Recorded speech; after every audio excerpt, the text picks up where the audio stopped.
The Great Gatsby, Chapter 4. Summary. Nick lists all of the people who attended Gatsby's parties that summer, a roll call of the nation's most wealthy and powerful people. He then describes a trip that he took to New York with Gatsby to eat lunch. As they drive to the city, Gatsby tells Nick about his past, but his story seems highly improbable. He claims, for instance, to be the son of wealthy, deceased parents from the Midwest. When Nick asks which Midwestern city he is from, Gatsby replies, San Francisco. Gatsby then lists a long and preposterously detailed set of accomplishments. He claims to have been educated at Oxford, to have collected jewels in the capitals of Europe, to have hunted big game, and to have been awarded medals in World War I by multiple European countries.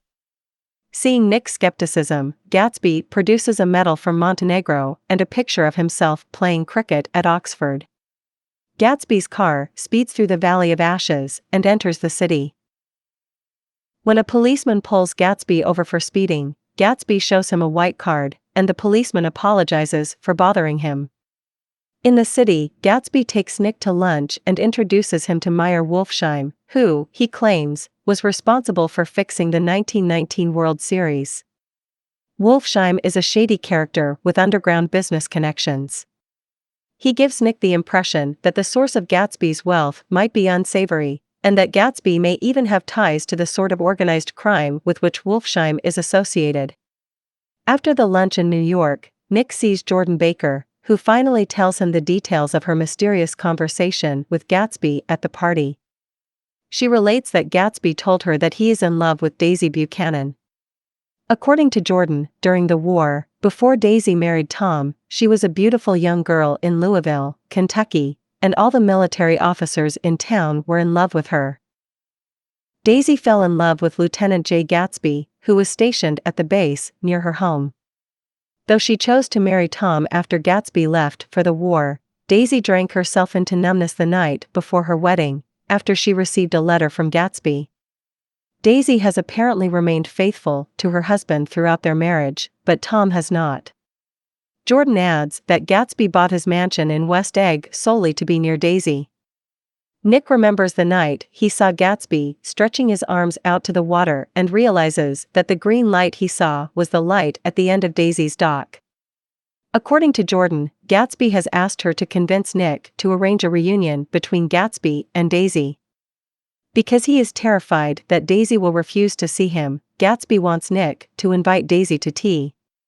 Without Daisy's knowledge, Gatsby intends to come to the tea at Nick's house as well, surprising her and forcing her to see him.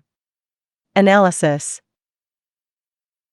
Though Nick's first impression of Gatsby is of his boundless hope for the future, Chapter 4 concerns itself largely with the mysterious question of Gatsby's past. Gatsby's description of his background to Nick is a daunting puzzle, though he rattles off a seemingly far-fetched account of his grand upbringing and heroic exploits. He produces what appears to be proof of his story.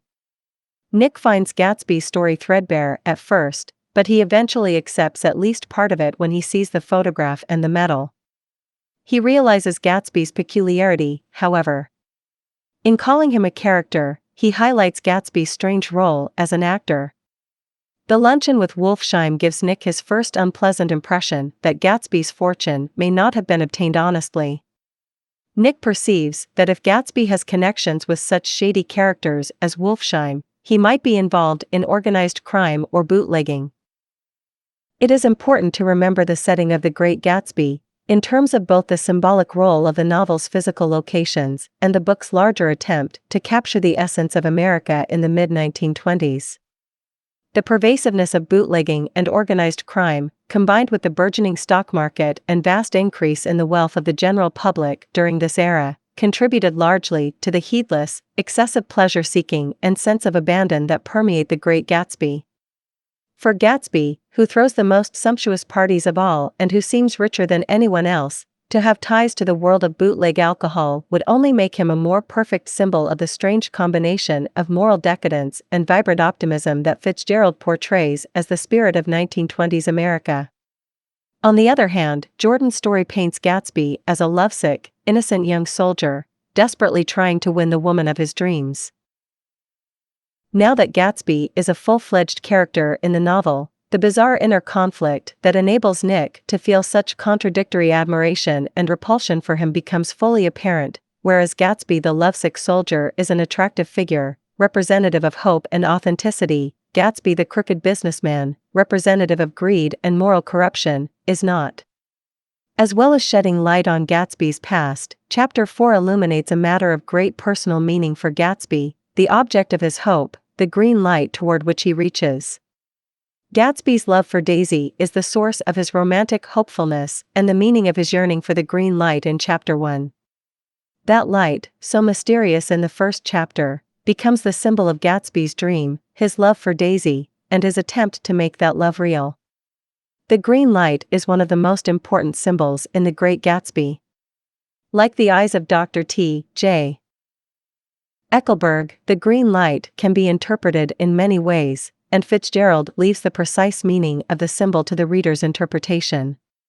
Many critics have suggested that, in addition to representing Gatsby's love for Daisy, the green light represents the American dream itself.